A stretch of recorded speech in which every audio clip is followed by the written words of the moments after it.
Yes Nilima తెలంగాణలో బొగ్గు గనుల వేలం అంశం పార్టీల నేతల మధ్య మాటల తోటాలు పేలుతున్నాయని చెప్పాలి. ఒకవైపు కాంగ్రెస్ కి 8 సీట్లు, ఇటు బీజేపీకి 8 సీట్లు ఇస్తే వీరిద్దరూ కలిసి సింగరేణిని ప్రైవేటు పరం చేసే ప్రయత్నం చేస్తున్నారంటూ బీఆర్ఎస్ వర్కింగ్ ప్రెసిడెంట్ కేటీఆర్ ఆరోపించగా, ఎట్టి పరిస్థితుల్లో బీఆర్ఎస్ హయాంలో కేటాయించిన బొగ్గు గనులు కావచ్చు, అలాగే ప్రస్తుతం కావచ్చు, ఇవన్నీ కూడా సింగరేణికే కేటాయించాలి అంటూ కోరతామంటూ ఒకవైపు ఉప ముఖ్యమంత్రి బట్టి విక్రమార్క అంటున్నారు కదా.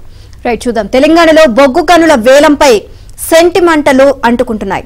ఇప్పటికే తెలంగాణలోని 2 బొగ్గు నిక్షేపాల బ్లాక్లను దాదాపు 2 ఏళ్ల క్రితం కేంద్ర ప్రభుత్వం వేలం వేయగా, తాజాగా మరో 3వ బ్లాక్ ను ఇవాళ వేలం వేస్తున్నారు. కొత్త గనులు లేక సింగరేణి ఇబ్బందులు పడుతున్న వేళ రాష్ట్రంలోని నిక్షేపాలను వేలం వేయడం అధికార విపక్షాల మధ్య వాడి వేడిని పెంచింది.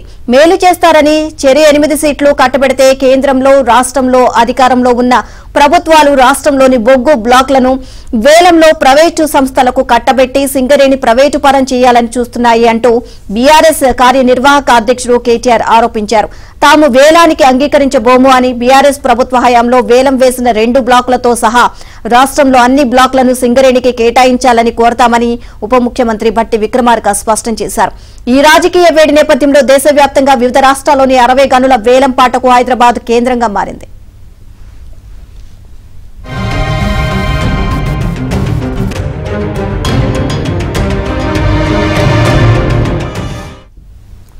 తెలంగాణలో కొత్తగా 3 బ్లాకులలో బొగ్గు నిల్వలు ఉన్నాయని స్వయంగా సింగరేణి గుర్తించింది. అందులో 2టిని బీఆర్ఎస్ ప్రభుత్వ హయాంలోనే కేంద్ర ప్రభుత్వం వేలం వేసింది. తాజాగా 3వ గనిని వేలం వేస్తున్నారు. 2010లో సుప్రీంకోర్టు తీర్పు వచ్చే వరకు బొగ్గు గనులను ముందుకు వచ్చిన వాళ్లకు ముందు పద్ధతిలోనే కేటాయించేవాళ్ళు. అయితే ప్రభుత్వ రంగ సంస్థలకు కూడా అడగ్గానే గనులను కేటాయించేవారు. ముందు వచ్చిన వారికి ముందు పద్ధతిలో భారీగా అవినీతి జరుగుతోందని వేలం వేయాలని సుప్రీంకోర్టు చెప్పిన తర్వాత 2014లో కేంద్ర ప్రభుత్వం కొత్త బొగ్గు విధానాన్ని అమల్లోకి తెచ్చింది. దాని ప్రకారం ప్రైవేటు సంస్థలే కాకుండా ప్రభుత్వ రంగ సంస్థలు కూడా బొగ్గు బ్లాకులు కావాలంటే వేలంలో పాల్గొనాల్సిందే. ఈ నేపథ్యంలో 2.5 ఏళ్ల క్రితం తెలంగాణలోని 2 బ్లాకులను కేంద్ర ప్రభుత్వం వేలం వేసినా సింగరేణి నిస్సహాయంగా ఉండిపోవాల్సి వచ్చింది. అప్పటి బీఆర్ఎస్ ప్రభుత్వం వేలానికి దూరంగా ఉండిపోయింది. దాంతో సత్తుపల్లి బ్లాక్ 3, కోయిగూడెం బ్లాక్ 3 గన్లను సింగిల్ బిడ్డర్లుగా ప్రైవేట్ సంస్థలు దక్కించుకున్నాయి. అయితే అవి బొగ్గు ఉత్పత్తిని ప్రారంభించలేకపోయాయి. బొగ్గును వెలికి తీసే సాధన సంపత్తి ఆ సంస్థలకు లేకపోవడమే ఈ పరిస్థితికి కారణమని భావిస్తున్నారు.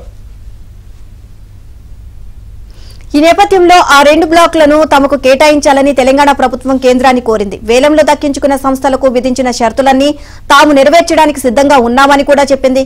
కేంద్రం నుంచి స్పందన లేదు. కిషన్ రెడ్డి బొగ్గు మంత్రిగా బాధ్యతలను స్వీకరించిన నేపథ్యంలో ఇవాళ హైదరాబాద్ కేంద్రంగా దేశవ్యాప్తంగా ఉన్న 60 బ్లాకుల వేలం జరుగుతోంది. అందులో సింగరేణి గనుల మధ్యలో ఉన్న శ్రావణపల్లి బ్లాక్ కూడా ఉంది. వేలం ప్రక్రియను కేంద్ర మంత్రి కిషన్ రెడ్డి ప్రారంభిస్తారు. ఈ కార్యక్రమంలో బొగ్గు శాఖ సహాయ మంత్రి సతీష్ చంద్ర దూబే, కార్యదర్శి అమృత్ లాల్ మీనా తదితరులు పాల్గొంటారు. వేలాన్ని నిలిపివేయాలని రాష్ట్రంలో ప్రధాన ప్రతిపక్షమైన బీఆర్ఎస్ డిమాండ్ చేసింది.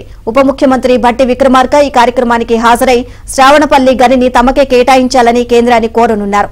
ప్రైవేటు సంస్థలతో పోటీపడి గనులను దక్కించుకునే ఆర్థిక పరిస్థితులు సింగరేణికి లేవు. తెలంగాణలో తలపెట్టిన 4 బొగ్గు బ్లాకుల వేలాన్ని నిలిపివేయాలని 2021 డిసెంబర్లో అప్పటి బీఆర్ఎస్ ప్రభుత్వం కేంద్రానికి లేఖ రాసింది. బొగ్గు గనుల వేలాన్ని నిరసిస్తూ 2021 డిసెంబర్లో 3 రోజుల పాటు కార్మిక సంఘాలు సమ్మె కూడా చేపట్టాయి. కేంద్రం నుంచి సానుకూల స్పందన రాలేదు. సింగరేణి మనుగడ ఓపెన్ కాస్ట్ గనుల మీదే ఆధారపడి ఉంది. భూగర్భ గనులు నష్టాల్లో ఉండగా వాటిని ఓపెన్ కాస్ట్ లాభాలతో సింగరేణి సర్దుబాటు చేసుకుంటోంది. తెలంగాణ, ఆంధ్రప్రదేశ్, మహారాష్ట్ర, కర్ణాటక, తమిళనాడు విద్యుత్ కేంద్రాల బొగ్గు అవసరాలను తీర్చడంలో సింగరేణి కీలక భూమిక పోషిస్తోంది. ఇప్పటికే వేలం వేసిన 2 బ్లాకులను దక్కించుకున్న ప్రైవేట్ సంస్థలు ఉత్పత్తి ప్రారంభించకపోవడాన్ని, కొత్తగా వేలం వేయడానికి సిద్ధంగా ఉన్న శ్రావణపల్లి బ్లాక్ సింగరేణి గనుల మధ్య ఉన్న విషయాన్ని కేంద్రానికి నివేదించి ప్రత్యేక అనుమతితో దక్కించుకోవాలని రాష్ట్ర ప్రభుత్వం భావిస్తోంది. ఇలాంటి విజ్ఞప్తి చేయగా ఇటీవలే తాడిచెర్ల బ్లాక్ ను సింగరేణికి కేటాయించడానికి కేంద్రం సానుకూలత వ్యక్తం చేసిన విషయం విదితమే. హైదరాబాద్ లో ఇవాళ జరగనున్న వేలంపాటకు సింగరేణి దూరంగా ఉండబోతోంది. 60 బ్లాకుల్లో అత్యధికంగా ఒడిశాకు చెందిన 16 బ్లాకులు, ఛత్తీస్గఢ్ కు చెందిన 15 బ్లాకులు, ఆ తర్వాత జార్ఖండ్ కు చెందిన 6 బ్లాకులు, బీహార్, పశ్చిమ బెంగాల్ కు చెందిన చెరో 3 బ్లాకులతో పాటు తెలంగాణలోని ఒక బ్లాకు కూడా ఉంది.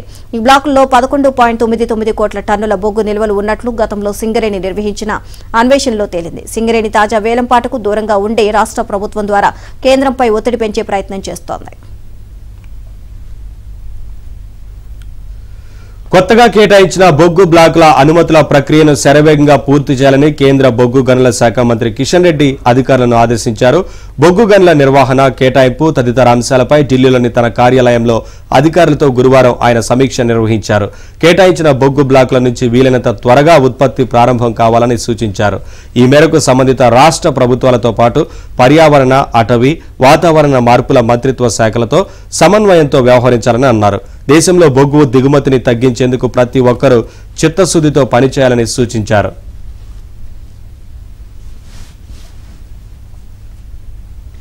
తెలంగాణలో సింగరేణి పరిధిలో ఉన్న బొగ్గు గనులను కేంద్ర ప్రభుత్వం వేలం వేస్తే ఊరుకోబోమని ఉప ముఖ్యమంత్రి బట్టి విక్రమార్క చెప్పారు.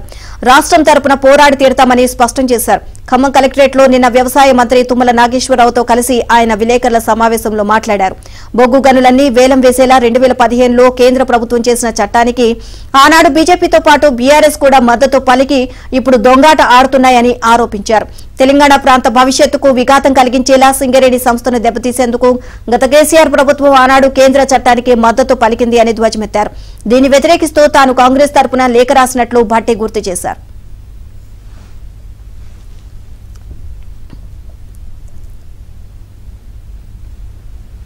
గతంలో ఎన్డీఏ ప్రభుత్వం సింగరేణి పరిధిలోని కోయగూడెం, సత్తుపల్లి బొగ్గు గన్లను కేసీఆర్ కు సంబంధం ఉన్న కంపెనీలకు అప్పగించిందని ఆరోపించారు. సింగరేణికి ఈ ప్రాంత బొగ్గు గన్లు కేటాయించాలంటూ అఖిలపక్షంతో వెళ్లి ప్రధానమంత్రిని కోరతామని తెలిపారు. ఇందుకు కేంద్ర బొగ్గు గనుల శాఖ మంత్రి కిషన్ రెడ్డి రాష్ట్రం తరపున చొరవ తీసుకోవాలని కోరారు.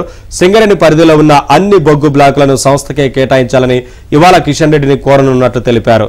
ప్రస్తుతం ఉన్న గనుల్లో 2033 వరకే బొగ్గును తవ్వుకునే అవకాశం ఉందన్నారు. ఆ తర్వాత సింగరేణి మూతపడే పరిస్థితి వస్తుందని ఆందోళన వ్యక్తం చేశారు.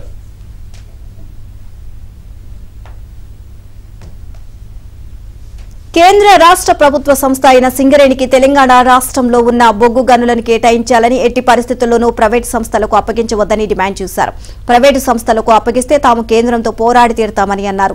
అవసరమైతే గత చట్టంలో మార్పులు చేసుకోవాలని, తెలంగాణ రాష్ట్రానికి చెందిన కేంద్ర మంత్రి కిషన్ రెడ్డి ఇందుకు సహకరించాలని కోరారు. గోదావరి లోయలోని బొగ్గు నిక్షేపాలను సింగరేణికి కేటాయించకుండా గత బీఆర్ఎస్ ప్రభుత్వం, కేంద్రంలోని బీజేపీ సర్కార్ తమ స్వార్థ ప్రయోజనాల కోసం ప్రైవేటు సంస్థలకు టెండర్లు అప్పగించారని బట్టి ఆరోపించారు.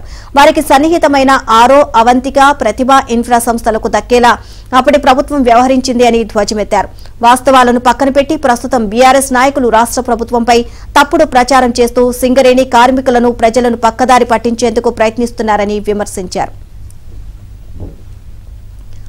ఓవరాల్ గా దీనికి సంబంధించి మరిన్ని అప్డేట్స్ మాకు స్పోనెంట్ రాజేష్ నాడికి తెలుసుకుందాం. రాజేష్, మొత్తానికి తెలంగాణలో రాజకీయపరమైనటువంటి అంశాలపైన కాస్త వేడి రగులుతుందని చెప్పాలి. వాస్తవానికి కేంద్ర ప్రభుత్వం మరొకసారి అధికారంలోకి వచ్చిన తర్వాత రాష్ట్రంలో ఉన్నటువంటి బొగ్గు గనులను వేలం వేసేటువంటి అంశంపై కాస్త రాజకీయపరమైనటువంటి దుమారం అయితే రేగుతోంది. ఎందుకంటే తెలంగాణ ఖనిజ సంపత్తిగా ఉన్నటువంటి బొగ్గు గనులను వేలం వేయడం వల్ల దేశవ్యాప్తంగా చూసుకుంటే కనుక 60 బ్లాకుల్లో వేలం వేయాలని చెప్పేసి కేంద్ర ప్రభుత్వం నిర్ణయించింది. దీనికి సంబంధించి మంచిర్యాల జిల్లాలో కూడా, మంచిర్యాల జిల్లా సోనపల్లి, అదేవిధంగా కొత్తగూడెం లాంటి ఏరియాలో కూడా ఈ బొగ్గు గనులకు సంబంధించిన అంశంలో వేలం వేయాలని చెప్పేసి కేంద్ర ప్రభుత్వం నిర్ణయించింది. దానికి సంబంధించి ఇప్పటికే ఇటు తెలంగాణలో ఉన్నటువంటి బొగ్గు గనుల నిక్షేపాల బ్లాక్లను దాదాపు 2 ఏళ్ల కింద కేంద్ర ప్రభుత్వం వేలం వేయాలని చెప్పేసి నిర్ణయించినటువంటి పరిస్థితి కనిపించింది. అప్పట్లో దీని ముందుకు కదలలేదు. అయితే శుక్రవారం ఇవాళ మరొకసారి బొగ్గు గనులను వేలం వేసేటువంటి అంశం పైన